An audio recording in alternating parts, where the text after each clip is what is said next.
बताऊं, हमारे यहाँ शास्त्रों में बतलाया गया है कि उत्तम स्त्री कौन है। ये साहित्य का विषय है, मैं साहित्य भी पढ़ा हूं। श्यामाजू रासलीला वाले करते हैं। श्यामाजू, श्यामा किस स्त्री को कहते हैं महाराज? कहते हैं शीतकाले भवे दुष्णा उष्ण काले तु शीतला स्तनौ कठिनौ यस्याः सा श्यामा परिकीर्तिता। श्यामा स्त्री का लक्षण। श्यामा स्त्री जहाँ होगी महाराज अकाल नहीं पड़ता है। श्यामा स्त्री जहाँ हो, श्यामा का मतलब सांवली नहीं है, इतना ध्यान रखना। श्यामा स्त्री जहाँ होगी वहाँ अकाल नहीं पड़ेगा महाराज। श्यामा स्त्री जहाँ होगी वहाँ महामारी नहीं फैलेगी। ये श्यामा स्त्री का मैंने साक्षात देवी ही समझो। दुर्गा जी, भगवती सीता, श्री राधा जी, भगवती काली, ये सब श्यामा हैं। कहते हैं शीत काले भवे दुष्णा, ठंडी का समय है और श्यामा स्त्री होगी तो वहां ठंडी नहीं लगनी है। शीत काले वो शीत ठंडी में, उष्ण गर्म लगती है। और कहे गर्मी में कि उष्ण काले सुशीतला, जब गर्मी जैसे जैसे गर्मी पड़ेगी वैसे वैसे एसी जैसे वो अधिक ठंडी होती जाएगी। समझे ना? उसके समीप में बैठेंगे तो शीतलता का अनुभव होगा। स्तनौ कठिनौ यस्याः, उसके स्तन महाराज नीचे नहीं लटकते हैं। ये बताए स्तनौ कठिनौ यस्याः सा श्यामा परिकीर्तिता, उसको श्यामा कहते हैं। देखिए ऐसी स्त्रियां बहुत कम मिलती हैं महाराज, और साक्षात देवी रूपा होते हैं। इनको कोटि कोटि नमन है। तो महाराज रासलीला का प्रयोजन क्या है? महाराज रासलीला का प्रयोजन है हृदय के रोगों को दूर करना। इसके बाद भगवान की अनेक प्रकार की लीलाएं हैं महाराज। अब कंस को पता चला, नारद जी आए तो कंस बैठा था। कंस ने प्रणाम किया। नारद जी ने कहा क्या हाल चाल है? कहे सब ठीक है। कहे ठीक हो कुछ नहीं है। ये जो वसुदेव जी है ना आपके सामने, आपके जीजा जी बैठे हैं ना? कहे हाँ। कहे इन्होंने अपने लड़के कृष्ण को गोकुल पहुंचा दिया नंद बाबा के यहाँ। वसुदेव जी ने देखा कि नारद जी आप हमारा प्राण लेना चाहते हैं क्या इस दुष्ट से? और वहां पर जो बलराम है ना वो भी इन्हीं के पुत्र हैं। नारद जी ने आकर के महाराज कह दिया। अब बड़ा गुस्सा आया, कहा कि जेल में डाल दो, इनका प्राण ले लो। नारद जी ने कहा इनका प्राण लेने से क्या मिलेगा? लड़के तो बड़े बड़े हो गए, प्राण लेना है तो लड़कों का लो। इतना कह करके महाराज ब्रज में आए, वृंदावन में नंद जी के यहाँ पहुंचे। भगवान ने आकर प्रणाम किया। नारद जी ने कहा प्रभु आपसे प्रार्थना है कि कंस का शीघ्र वध कर दें। भगवान ने कहा कि वहां कहा करके आए हो कि वो वहां पर है उनको मरवा डालो, यहाँ हमसे कह रहे उसको मार डालो, आपका यही काम है कि अब क्या करें? जहां जाते हैं जैसा देखते वैसा करते हैं। अब महाराज कंस ने अक्रूर जी को बुलाया, कहा कि कृष्ण और बलराम को लाना आपका काम है। और भैरव देवता को प्रसन्न करने के लिए यज्ञ करवा रहा है महाराज। चतुर्दशी तिथि से, कृष्ण पक्ष की चतुर्दशी तिथि से यज्ञ का आरंभ है महाराज। चारों ओर मुष्टिक सल तोसल जैसे पहलवानों को बुलाया कि कृष्ण बलराम को मार देना। कुबया पीड़ नाम का हाथी है, उसके महावत से कहा कि हाथी को दरवाजे पर रखना, जैसे अंदर घुसे वैसे ही पकड़ करके मरवा देना। अब अक्रूर जी महाराज वहां से चले हैं। वृंदावन और मथुरा की दूरी 14 किलोमीटर से अधिक नहीं है आज भी। महाराज सवेरे चले हैं, सायंकाल हो गया पहुंचने में, रथ से चल रहे हैं। तो अक्रूर जी जब रथ में बैठे तो समझ रहे हैं, सोच रहे हैं कि आज तो परमात्मा के दर्शन होंगे। उनके श्री चरण ऐसे हैं, रथ को नहा के महाराज। जब सूर्यास्त के पहले पहुंचे तो देखे कि जो जमीन है उसमें भगवान के चरण चिन्ह दिखाई पड़ रहे हैं। रथ से उतर करके चरण चिन्हों में महाराज लेट रहे हैं, लौट रहे हैं। गौशाला में गए, भगवान का दर्शन हुआ। भगवान ने कहा आइए चाचा जी आप पधारे, बहुत अच्छा हुआ। नंद जी के पास ले गए, हाल चाल पूछे। नंद जी ने बड़ा स्वागत किया। इन्होंने कहा कि कंस ने बुलवाया है आपके दोनों बालकों को, ये यज्ञ हो रहा है। मामा का भांजा पूज्य होता है ना, मामा भांजे को बहुत महत्व देते हैं। तो कृष्ण को यज्ञ में बुला रहे हैं, अगर ये नहीं जाएंगे तो मामा का यज्ञ नहीं पूर्ण होगा। भगवान कृष्ण ने कहा सही बात कर रहे हैं। हमारी भी बड़ी उत्कंठा है मामा का दर्शन करने के लिए। पता नहीं क्या दुर्भाग्य था, मामा से हम अलग हो गए, माता पिता से अलग हो गए। महाराज दूसरे दिन गोपियों को पता चला महाराज, अब जिधर से अक्रूर जी गए हैं वृंदावन, यमुना जी बीच में नहीं मिली है, और लौटते हैं तो भी बीच में मिलनी नहीं चाहिए, किंतु लौटते समय यमुना जी बीच में मिलती हैं। इस पर वृंदावन के एक विद्वान ने हमसे प्रश्न किया था, महाराज तो यमुना जी क्यों? अब जब अक्रूर जी कहे कि चलना है, तैयारी होने लगी, तो गोपियां गोप और गौवें आकर के मार्ग में लेट गए महाराज। गौवें बैठ गई, गोपियां गोप लेट गए कि छाती पर रथ चढ़ा करके ले जाओ। अक्रूर जी ने भगवान से कहा आप क्या करें? कहे यहाँ सुदर्शन चक्र भी काम नहीं करेगा, ये हमारे प्रेमी हैं, सुदर्शन को हम फेंकेंगे तो सुदर्शन इनको प्रणाम करके लौट आएगा। कहे फिर कहे कि अब शॉर्टकट खोजो।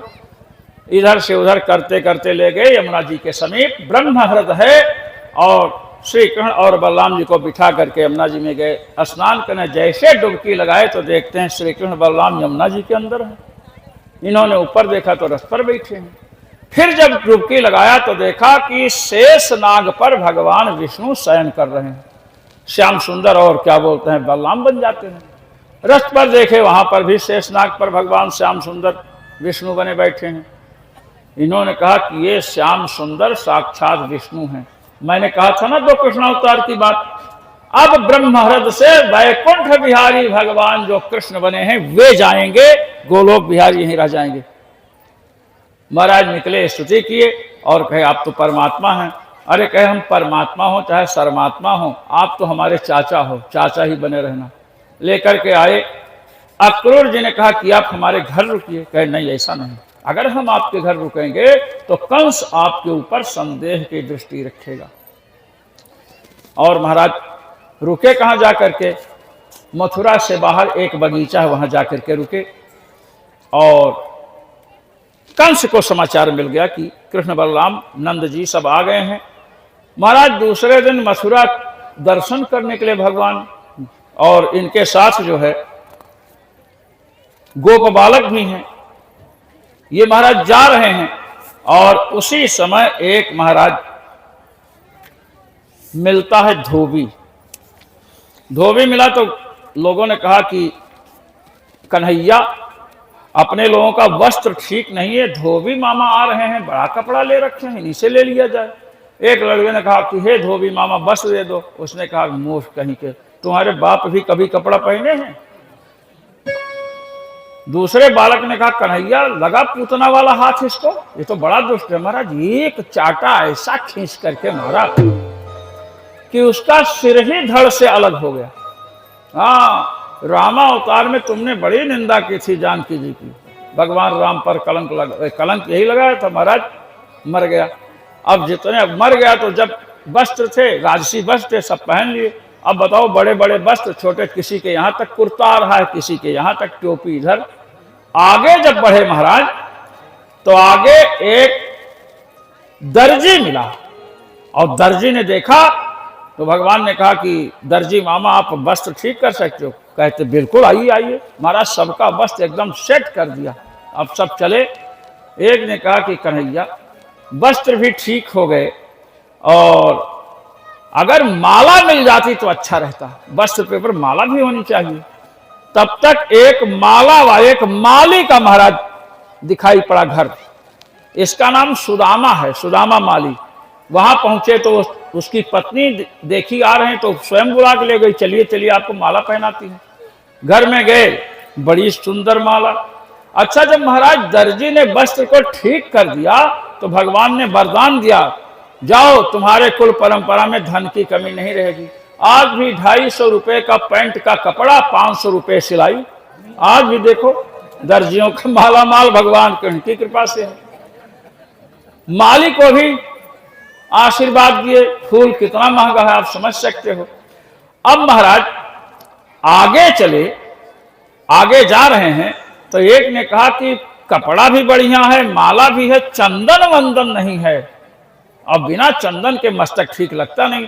तब तक महाराज एक कुबड़ी आ रही थी, 8 जगह से टेढ़ी थी और सुंदरी बड़ी थी। उसका मुंह इतना सुंदर था, उतनी सुंदर स्त्री मथुरा में कोई नहीं थी। भगवान की उनको देखी तो देखती रह गई। दूसरी सखी ने कहा, अरे क्या देख रही हो, सब तुमको देख रहे हैं। कहीं चुप रहो, हम जिसको देख रही हैं उसको सब देख रहे हैं, हमें कोई नहीं देख रहा है। जिसको मैं देख रही हूं उसी को समस्त मथुरा वासी देख रहे हैं, हमें कोई नहीं देख रहा है। आज इस मथुरा में केवल इन्हीं को लोग देख रहे हैं। अब महाराज अंगराग चंदन ले रखी है, भगवान के समीप पहुंच गई। भगवान ने कहा, क्या आप ये चंदन अंगराग हमें लगा सकती हैं? कही कि मैं कंस की दासी हूं। मेरा घिसा हुआ चंदन और अंगराग महाराज कंस को बड़ा प्रिय है। भगवान ने कहा, आप हमको दे सकते हैं? कहे, महाराज सुन तो लो, हमसे कोई बात ही करना नहीं चाहता, 8 जगह से टेढ़ी है। अब आप जैसे सुंदर पुरुष मिले हैं तो मैं अनुनय विनय पूर्वक कह रही हूं, ये जो चंदन अंगराग मेरे हाथ में है ना, अब ये आपको ही लगेगा। ऐसा उसने कहा। भगवान ने कहा, तो लगा दो। अब महाराज उसने अंगराग भगवान पहले बलराम जी को लगाया और भगवान किरण को लगाया। बड़ा समय लगा रही है। भगवान ने कहा, थोड़ा जल्दी करो। अरे कहे कि आपको कोई लगाएगा तो जल्दी होते नहीं है, तब क्या करें। बढ़िया से लगभग आधे घंटे में अंगराग लगाया, बालकों को लगाया। बालकों ने कहा, कन्हैया तू तो आज बड़ा सुंदर दिख रहा है। भगवान ने कहा कि ये कुबड़ी वस्तुतः विश्व सुंदरी है, मुख इसका सबसे अधिक सुंदर है, किंतु 8 जगह से टेढ़ी है। महाराज कमर उमर इधर उधर थी। भगवान ने कहा कि इसने अंगराग लगाया है, मुझे इसने बड़े प्रेम से अंगराग दिया है, चंदन दिया है, तो इस पर कृपा करनी चाहिए, इसे सीधा बना देना चाहिए, इसका कुबड़पन दूर करना चाहिए। तो महाराज भगवान ने क्या किया, कुबड़ी से कहा कि मेरे पास आओ। तो कही तो तुरंत दौड़ करके आ गई। कही ये तो मैं चाहती थी। कहे खड़ी हो जाओ मेरे सामने। खड़ी हो गई। महाराज भगवान ने कुबड़ी के दोनों जो पैर के पंजे हैं उन पर दोनों पंजों को अपने रखा और भगवान ने उसकी कमर टेढ़ी थी ना, कमर में एक हाथ लगाया और ये उंगली यहां लगाई। उंगली यहां पर लगा रहे हैं, कमर में हाथ, पंजों पर पैर रखे हैं और महाराज ऐसा झटका दिया कि धड़ाक से सीधी हो गई। बोलिए कुब्जोद्धारक भगवान की जय। और जैसे सीधी हुई, चट से भगवान का हाथ उसने पकड़ा। भगवान ने कहा, ये क्या है? उसने कहा, मेरी जैसी सुंदरी कोई है नहीं और तुम स्वयं श्याम सुंदर हो, तुम्हारी हमारी जोड़ी अच्छी रहेगी, अब कहां जाओगे?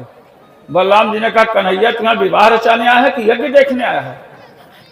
भगवान ने कहा, ये तो बड़ा गड़बड़ हुआ। कुब्जा ने कहा, मेरे यहां चलिए। भगवान ने कहा, देखो देवी जी, मैं तुम्हारे यहां आऊंगा, अभी मामा के लिए मैं आया हूं। तो उसने कहा, वचन दे रहे हैं? कहे वचन। महाराज वहां से भगवान आगे बढ़े। एक धनुष रखा है जिसकी रक्षा लोग कर रहे हैं, उस धनुष को जो तोड़ेगा वही कंस का वध करेगा। भगवान गए कि हम धनुष देखेंगे, सैनिकों ने मना किया। सैनिकों को मारते हुए गए और धनुष को उठा लिए, तोड़ करके रख दिए। महाराज वहां से लौट करके आए। अब प्रातः काल स्नान इत्यादि कलेव इत्यादि करके महाराज रंगभूमि जाते हैं।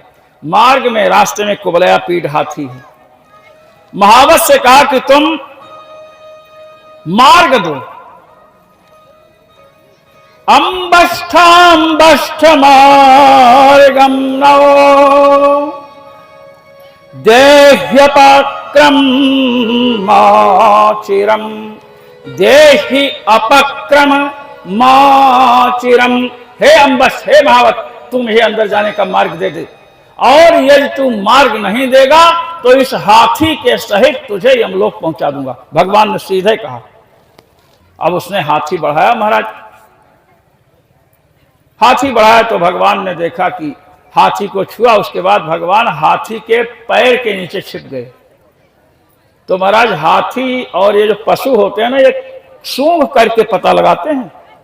सूंघ करके पता लगाया और अंत में भगवान ने बलराम जी से कहा, रस्सा कसी किए बहुत दिन हो गया, मैं सूंड पकड़ता हूं, तुम पूंछ पकड़ो, रस्सा कसी, बस खींच करके हाथी को मार दो। अंदर पहुंचे महाराज। जब भगवान अंदर पहुंचते हैं तो भगवान को लोगों ने देखा। अब कौन कैसा देख रहा है?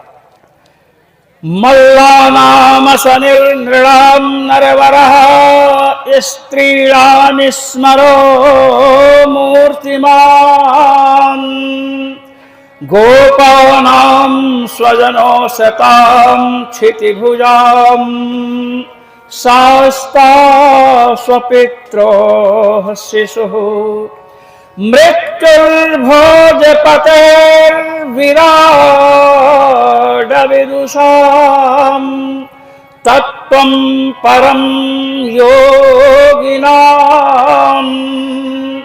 वृष्णीनां परदेवतेति विदितो रंगं गतः साग्रजः।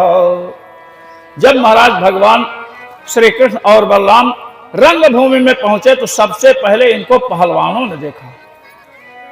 सलतोषण चाणूर मुष्टिक ने देखा तो इन्होंने देखा तो इनको लगा जैसे वज्र मानव रूप में, बालक के रूप में साक्षात देवराज इंद्र का वज्र आ रहा है।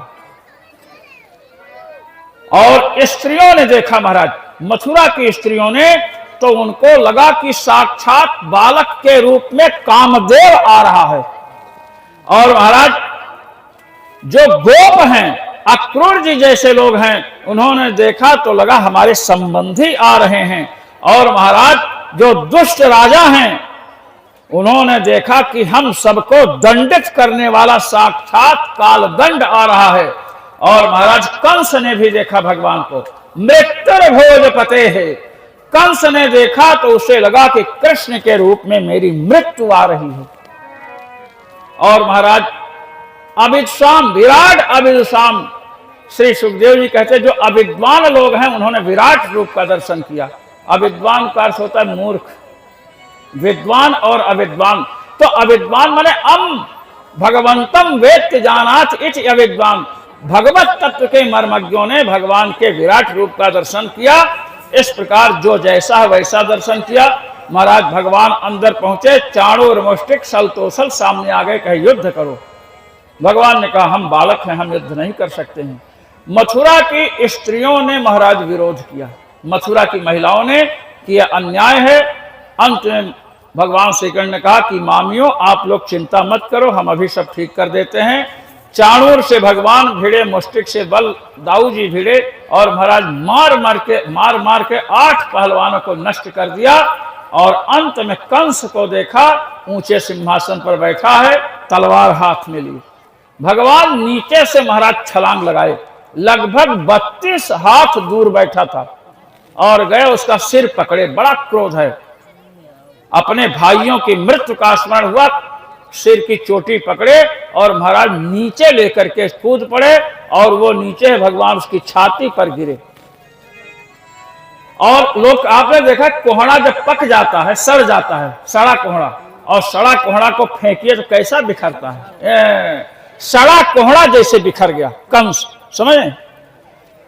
महाराज वसुदेव देवकी के पास पहुंचे, कारागार से छुड़ाए, उग्रसेन जी को कारागार से छुड़ाए और भगवान ने कहा कि आप सिंहासन पर बैठो।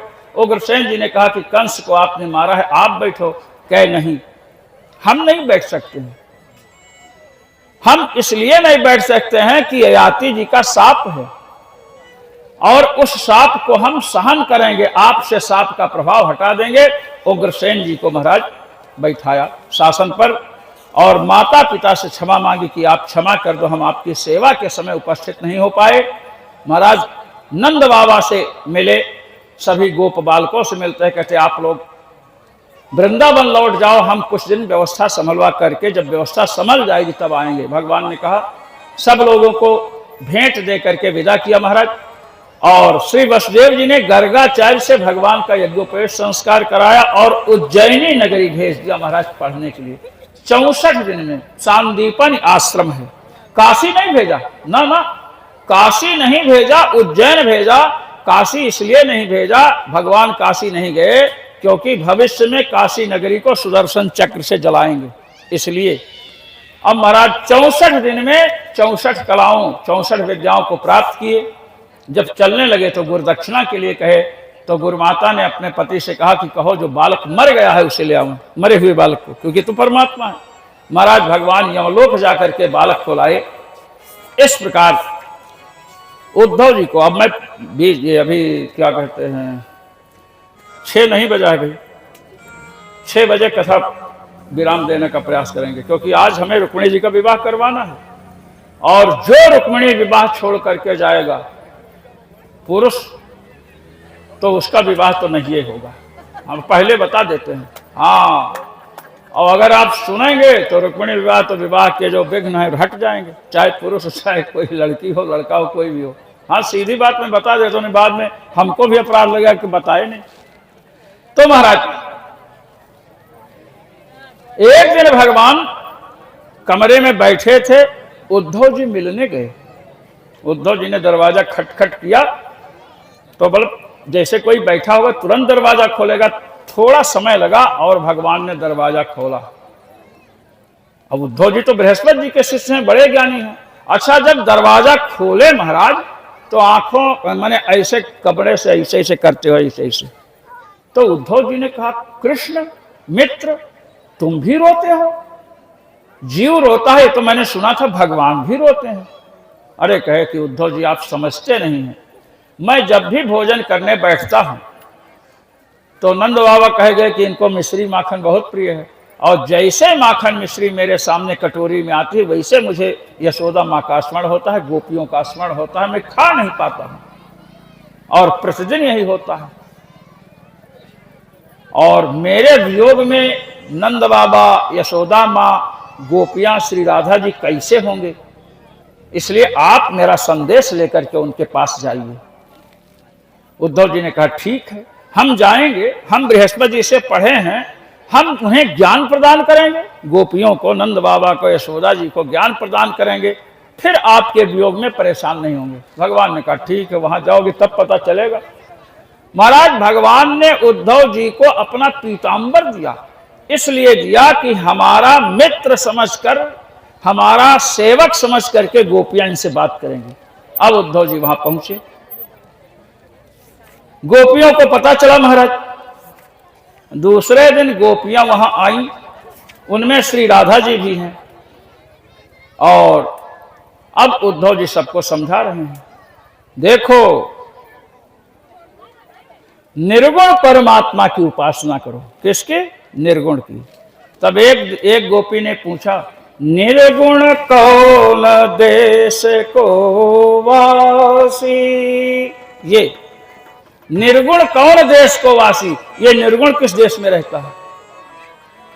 उद्धव जी ने कहा यहां तो बड़ा गड़बड़ है, यहां तो कूपह में भांग पड़ी है, यहां तो कुआं में भांग डाल दी गई, सब अज्ञानी हैं। उद्धव मन न भये 10-20। हे उद्धव, मन एक ही होता, 10-20 नहीं होता है। एक तो सो गयो श्याम संग को अवरोध ईस, उद्धव मन न भये 10-20। हे उद्धव, मन एक ही होता, 10-20 नहीं होता है। एक मन था वो श्याम सुंदर के साथ चला गया, मैं करूं क्या? महाराज उद्धव ने गोपियों को ज्ञान दिया, इसमें कोई संदेह नहीं, गोपियों को ज्ञान दिया उद्धव जी ने। और गोपियों ने कहा कुछ दिन रह जाइए, भगवान से कहकर आए थे ना कि ज्ञान देगी, ज्ञान तो दिया, लेकिन उद्धव में ऐसी भक्ति नहीं थी महाराज। अब इन्होंने देखा कि प्रातः काल गोपियां उठती हैं, उन्हीं भगवान श्याम सुंदर का नाम लेती हैं, चलते समय हा कृष्ण हा प्रियतम कहती हैं, प्रेम में उन्मत्त होकर पैर इधर पड़ रहे हैं उधर पड़ रहे हैं। जब उद्धव जी ने प्रेम की यह दशा देखी तो उद्धव जी ने कहा कि हमारा तो पढ़ना लिखना बेकार है, हम तो कोरे कागज के पंडित रह गए। ये तो प्रेम की मूर्तिमती, ये प्रेम का मूर्तिमान रूप है, ये आकृतियां क्या हैं? गोपी रूप में प्रेम ही। तब उद्धव जी ने महाराज प्रार्थना किया है। किससे प्रार्थना किया? भगवान से प्रार्थना करते हैं उद्धव। उद्धव जी कहते हैं, अच्छा ये तो बात की बात है, जब गोपियों को समझा रहे थे उस समय एक भंवरा वहां पर आया। भंवरा तो आप लोग जानते होंगे, भ्रमर भंवरा आया। अब भंवरा भी श्याम वर्ण का है, उद्धव जी भी श्याम वर्ण के हैं, भगवान श्री कृष्ण भी श्याम वर्ण के हैं। श्री राधा जी ने भंवरे को देख करके उद्धव को लक्ष्य करके कहा, अरे भंवरे, तू सांवला है, श्याम वर्ण का है। मैं समझती हूं कि श्याम वर्ण के जितने पुरुष हैं सब बड़े धोखेबाज होते हैं। अब कोई सांवला अपने को मत समझे, ये तो राधा जी कह रही हैं। सांवले रंग के पुरुष जो हैं बड़े धोखेबाज होते हैं। उद्धव जी ने पूछा, क्या क्या धोखा किया किसने? कहे सुनो, मृगयोर्यु कपेन्द्रम विव्यधे लुब्ध धर्मा स्त्रियमकृत विरूपाम स्त्री जितः कामयानाम बलिमपि बलिमत्पवेष्टयध्वांशवद्यस् तदलमसित सख्यैर्दुष्ट्यजस्तत्कथार्थः। कहे सुनो, श्याम वर्ण के पुरुष केवल द्वापर में नहीं महाराज, त्रेता में और सतयुग में, तीनों युगों में धोखा ही धोखा करते आए हैं। ये श्री राधा जी कह रही, मैं नहीं कह रहा हूं। कहे किसने किया धोखा? कहे कि त्रेता की बात सुनो।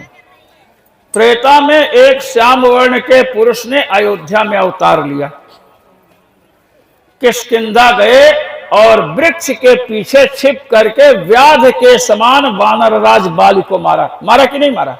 बाली को भगवान ने मारा ना। मृगयु शिकारी जैसे छिप कर मारा। क्या तो दुष्ट था भगवान। अब भरत जी राजा हैं तो भगवान मर्यादा के अनुसार जो नहीं करेगा काम उसको मारेंगे। कि अच्छा, स्त्री मकृत विरूपाम, शूर्पणखा आई थी। शूर्पणखा भगवान के समीप आई, प्रणय निवेदन किया, आई लव यू बोला आज की भाषा में, यही ना। अब बताओ, वो प्रेम करने आई है, उसका नाक और कान दोनों कटवा डाला। ये बताओ, ये श्याम वर्ण के पुरुष की ये पहचान है? कोई प्रेम करने आए तो उसकी नाक कान कटवा लो। अरे उसको कह देते तुम चली जाओ, नाक कान कटवा लिया। कि अच्छा, एक तो ये हुआ। कहे एक श्याम वर्ण का पुरुष सतयुग में हुआ, वामन भगवान। महाराज बलि ने अपना सर्वस्व समर्पित कर दिया महाराज, और उसके बाद भी महाराज उन्हें गरुड़ पास में बांध करके महाराज पाताल भेज दिया। कहे कि और कोई? कहे और इस द्वापर में एक नंद के यहां पर थे श्याम सुंदर। उद्धव जी ने कहा फिर? उन्होंने हम लोगों से इतना कहा, मैं ऐसा करूंगा, तुम्हारे लिए जान दे दूंगा, ये कर दूंगा, वो कर दूंगा, छोड़ कर गए। तब से कोई समाचार ही नहीं ले रहे हैं। इसलिए सारांश यह है कि श्याम वर्ण के पुरुषों के साथ मित्रता नहीं करनी चाहिए। तो उद्धव जी ने कहा तो फिर बंद करते हैं ये कथा। भाई अब श्याम वर्ण के पुरुष खराब होते हैं तो बंद कर देते हैं। तो गोपियों ने कहा कि ये सब होने पर भी हम लोग श्याम सुंदर की कथा से अलग नहीं हो सकती हैं, ये हमारी व्यवस्था है, इतना प्रेम है। अब महाराज उद्धव वहां पर 6 महीने रहे महाराज, बड़ा स्वागत सत्कार हुआ। उद्धव ने कहा, हे प्रभु, इस वृंदावन के गलियों में कोई छोटा सा पौधा हमको बना दो, जिससे ये गोपियां जब हा कृष्ण हा प्रियतम कहते हुए प्रेम में उन्मत्त होकर चलें तो इनके चरणों से उड़ी हुई कोई रज, कोई धूल का कण मेरे सिर पर पड़ जाए। ये महाराज प्रार्थना किया उद्धव जी ने। और किसी ने कहा कि उद्धव जी आप तो ऐसी कथा करते हो कि गोपियों को ज्ञान आपने प्रदान कर दिया, तो आप तो महान हो। उद्धव जी कहते हैं कि हमने गोपियों को ज्ञान क्या प्रदान किया, उनमें तो ऐसे भक्ति थी, वो सब जानती थी। हमारी कथा से यदि गोपियों को लाभ हुआ है तो गोपियों की कथा से तीनों लोक पवित्र होता है। ये उद्धव जी कह रहे हैं। वंदे नंद ब्रज स्त्रीणाम पादरेणुमभीक्ष्णसः यासां हरि कथोद्गीतम पुनाति भुवनत्रयम्। तीनों लोगों को पवित्र करती है। इस प्रकार महाराज गोपियों से भक्ति की शिक्षा प्राप्त करके श्री उद्धव जी भगवान के समीप आए और कहे, कन्हैया तू वस्तुतः भगवान होकर बड़ा निर्दयी है। वो तो इतनी आपकी प्रेमिकाएं हैं, माता पिता ने बड़ा सम्मान किया और ये भेंट दी है। भगवान ने कहा कि आप तो बहुत बड़े ज्ञानी थे, आप तो कहते रहे परमात्मा रोता नहीं है, और अब आपको पता चला कि मैं क्यों रोता हूं। अरे उद्धव ने कहा कि मैं तो दिन भर रोऊं तो भी कम है ऐसे प्रेमियों के लिए। अब महाराज अक्रूर जी के साथ भगवान और उद्धव जी को लेकर भगवान इसके यहाँ गए, क्या नाम है ये बीच में मिली थी, कुब्जा कुबड़ी, इसके यहाँ गए, पान वान खिलाई, पान वान खा करके चले आए। इधर जब कंस मारा गया तो इसकी दो पत्नियां अस्ति और प्राप्त, इनके पिता का नाम जरासंध है, जरासंध के पास गई। जरासंध ने भगवान के मथुरा पर आक्रमण किया। उसी समय दो दिव्य रथ नीचे पृथ्वी पर आते हैं, एक में भगवान एक में बलराम जी बैठ करके जरासंध की समस्त सेना का संहार किए। बलराम जी ने जरासंध को पकड़ा, मूसल लेकर के मारना चाहते, भगवान ने मना कर दिया, मारो मत। क्या क्यों? अरे कहीं मार दोगे तो ये जीवित रहेगा तो दुष्टों को बटोर बटोर कर लाएगा, मारने में सुविधा रहेगी, उन्हें तो खोजना पड़ेगा। महाराज 17 बार जरासंध ने आक्रमण किया, 18वीं बार जरासंध आया है और इधर एक म्लेच्छ आया है, काल यवन। काल यवन एक ब्राह्मण की संतान है। अब महाराज 3 करोड़ म्लेच्छों की सेना लेकर के घेरा। भगवान ने विश्वकर्मा को बुलाया, कहा कि समुद्र में 48 कोस में द्वारकापुरी का निर्माण करो। महाराज सबको भेज दिया द्वारकापुरी। बोलिए द्वारकाधीश भगवान की जय। अब महाराज ये जो जरासंध आया है ना, जरासंध ब्राह्मणों का बड़ा भक्त था। ब्राह्मणों से कहा कि कृष्ण को हराने का कोई उपाय बताओ। ब्राह्मणों ने कहा परमात्मा को नहीं हार सकते हैं। अरे कहे आप ब्राह्मण हो, कोई तो उपाय होगा। कहे एक उपाय है, हम लोग तलवार लेकर आगे चलें तो भगवान भाग जाएंगे, क्योंकि ब्राह्मणों से युद्ध नहीं कर सकते। भगवान श्री कृष्ण बलराम देखे जब ये कालयवन आया तो महाराज वहां से मथुरा से निकलते हैं, कालयवन पीछे गया। महाराज मुचकुंद की गुफा में मुचकुंद जी के द्वारा इसे भस्म करा दिया। धवलपुर में पड़ती है मुचकुंद की गुफा, वहां से लौट करके आए और जो जरासंध है ना, जरासंध की सेना का संहार किया, उस म्लेच्छ की संपूर्ण संपत्ति ले लिया। इस प्रकार अब हम आगे चलते हैं, श्री रुक्मिणी जी के विवाह के इस पर आ गए। हाँ, विवाह में ऐसे विलंब होता है, आप देखते हैं सवेरा हो जाता है विवाह में। भीष्मक देश है महाराज, भीष्मक देश के क्या नाम है आपके, विदर्भ देश है। विदर्भ देश के महाराज भीष्मक हैं। इनके एक पुत्री है, 5 पुत्र हैं। पुत्रों के नाम देखिए, रुक्मरथ, रुक्मबाहु, रुक्मकेश और रुक्माली तथा रुक्मी। और पुत्री का नाम रुक्मिणी जी है। रुक्मिणी जी साक्षात लक्ष्मी जी के अवतार हैं। नारद जी ने भगवान श्री कृष्ण के विषय में बताया तो रुक्मिणी जी बड़ी प्रसन्न हुई और श्री कृष्ण को, भगवान को पति रूप में चुन ली। पिताजी भी कहते, माता जी भी कहती भगवान बड़े सुंदर हैं, सब बता रहे हैं, इसलिए पति मान ली। और इधर रुक्मी जो है इतना दुष्ट है, सोचा यदि शिशुपाल के साथ विवाह बहन का हो जाए तो राज की सीमा बढ़ाने में अच्छा रहेगा। ये बच्चियों के विवाह को व्यक्तिगत स्वार्थ की पूर्ति के लिए नहीं प्रयोग करना चाहिए महाराज। उसने माता पिता को मना लिया और शिशुपाल को बुला लिया। श्री रुक्मिणी जी ने प्रेम पत्र लिखा। लव लेटर लिखने वाली विश्व की पहली महिला श्री रुक्मिणी जी हैं। प्रेम पत्र, और प्रेम पत्र महाराज कई श्लोकों में है। देखिए कितना सुंदर पहला श्लोक, श्रुत्वा गुणान् भुवन सुंदर सिंहतों ते निर्विश्य कर्ण विवरैर्हरतोऽङ्गतापम् रूपं दृशां दृशिमतामखिलार्थलाभं त्वयि यच्युता विशति चित्तमपत्रपं ते। में कहते हैं त्रिभुवन के एक विशिष्ट सौंदर्यशाली प्रभु, आपके गुणों को विद्वानों, ब्राह्मणों एवं देवर्षि नारद के द्वारा सुन करके मेरा मन आपको समर्पित हो चुका है। आप मेरे हाथ को ग्रहण करें, और यदि आप पत्र पा करके नहीं आए तो मैं आजन्म कुंवारी रहूंगी अथवा मैं अपने देह का त्याग कर दूंगी। पत्र लिखकर महाराज एक ब्राह्मण के हाथ में दिया। और ब्राह्मण लेकर चला।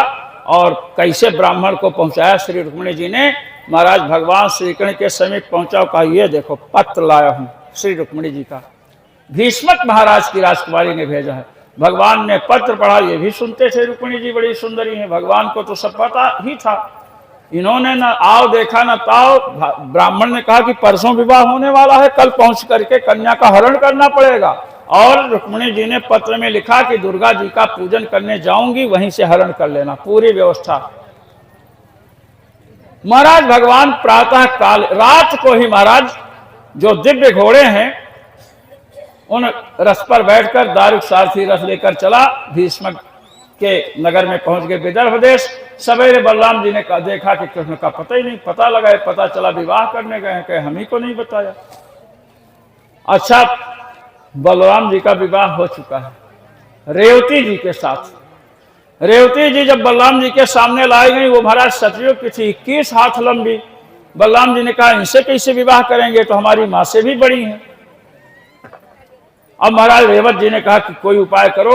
महाराज हल रखा कंधे पर और महाराज खींच दिया तो उनके बराबर हो गई, विवाह हुआ। अब भगवान का महाराज बलराम जी पहुंचे, वहां पता चला सबको, शिशुपाल को पता चला कृष्ण आ गए। शिशुपाल ने कहा कृष्ण आ गए, बड़ा गड़बड़ हो सकता है।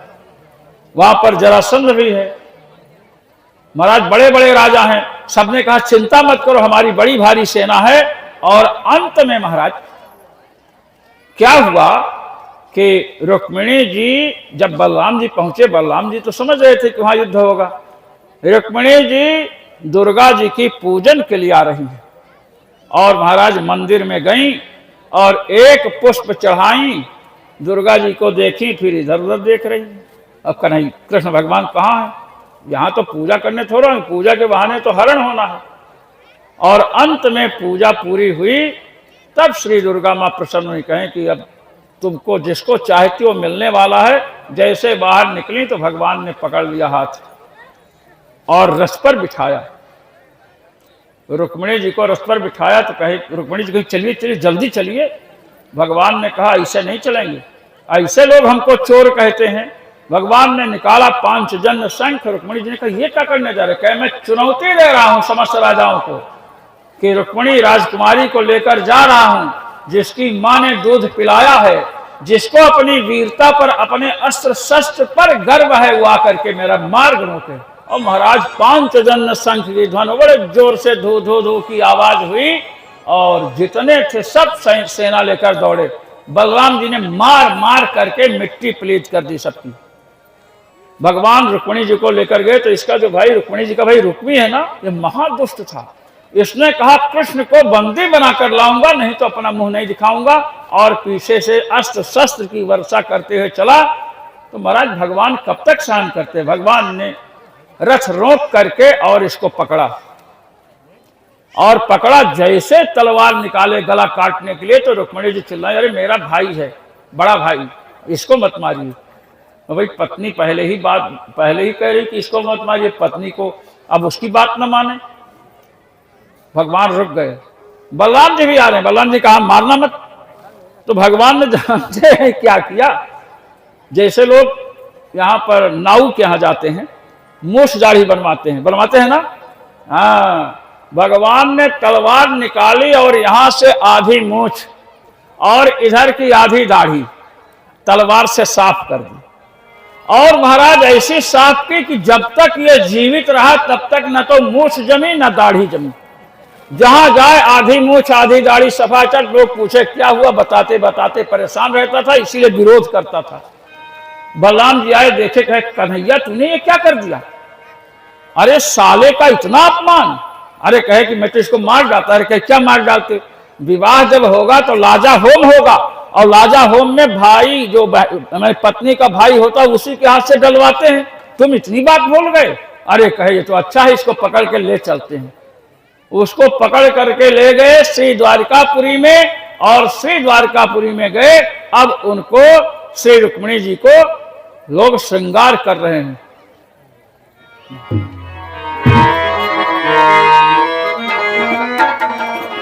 आओ मेरी सखियों जरा मेरी लगा दो, मैं की लगा के मुझे ऐसा सजा दो, मुझे श्याम सुंदर की दुल्हन बना दो।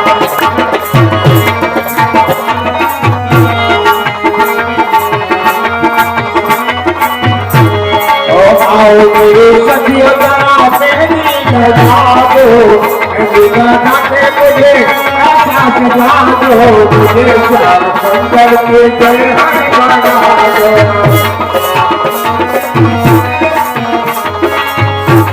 बाबा जी ये प्रदीप जी कह रहे थे कि बाबा जी भजन के लिए कह रहे हैं कोई 2-3 दिन से आपसे, वो भजन करना चाहते हैं बाबा जी। अभी चलेगी थोड़ी देर 10 मिनट।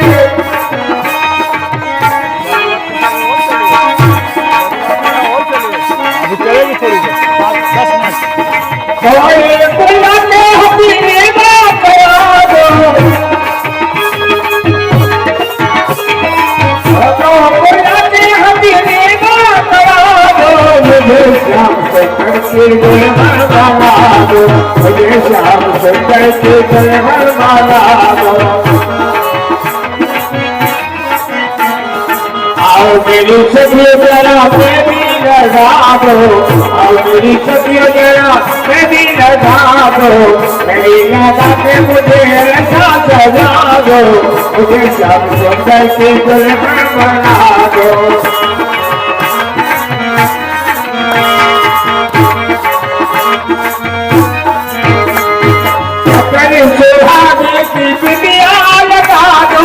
अजर सुहाने की बिटिया लगा दो, मुझे श्याम सुंदर की दुल्हन बना दो, मुझे श्याम सुंदर की दुल्हन बना दो। आओ मेरी सखियों जरा मेहंदी लगा दो, आओ मेरी सखियों जरा मेहंदी लगा दो, मुझे श्याम सुंदर की दुल्हन बना दो, नहीं दे सकते बना दो। कथा के बाद बना दो। बोलिए श्री रुक्मिणी हरण भगवान की जय। श्री रुक्मिणी जी का श्रृंगार किया गया और भगवान के साथ श्री रुक्मिणी जी का विवाह हो रहा है।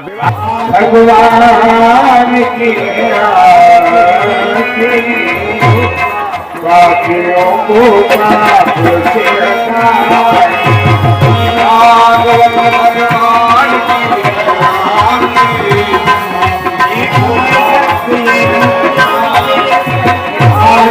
भगवान की यार की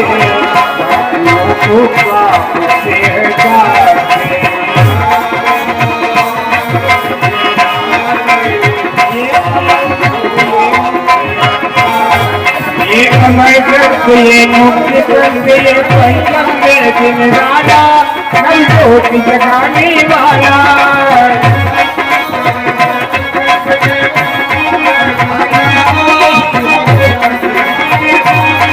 ये कमर जंग ये मुक्ति करके पंचम में दिन राजा कल ज्योति जगाने वाला।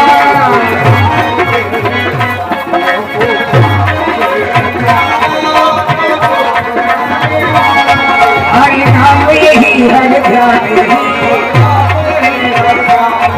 हर नाम ही हर ध्यान सबके मंगल के हार के पापियों को पाप के हार भगवान के हार के पापियों को भगवान के हार के पापियों को पाप से हार के।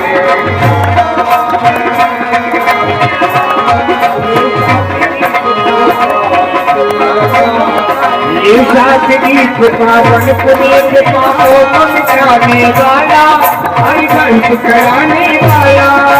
साथ गीत पावन पुनीत पापों को मिटाने वाला हरि कंठ कराने वाला। ये साथ गीत पावन पुनीत पापों को मिटाने वाला हरि कंठ कराने वाला।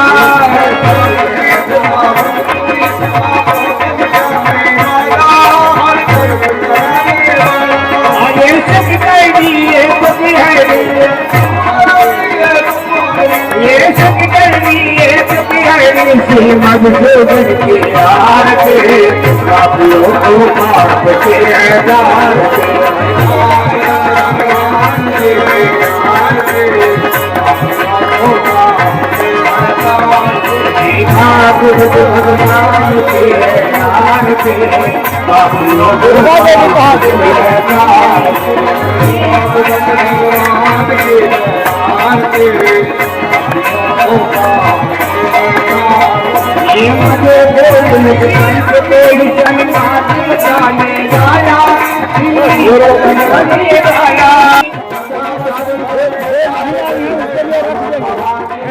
देखिए, घोषणा के अनुसार आपको यहाँ बुलाया गया है। इधर से दुर्गा देवी जी हैं, आई हैं, जो जाएगा। हनुमान जी महाराज की, राजा सर्वेश्वर भगवान की, जगदम्बा मात की, यमुना मैया। श्री रुक्मिणी विवाह में चढ़ी हुई साड़ियाँ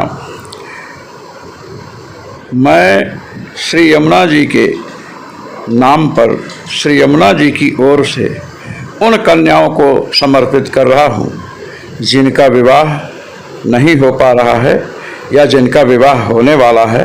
ऐसी कन्याओं को श्री रुक्मिणी जी की साड़ियाँ मंच की ओर से कथा के माध्यम से मैं श्री यमुना जी की ओर से इन्हें समर्पित कर रहा हूँ।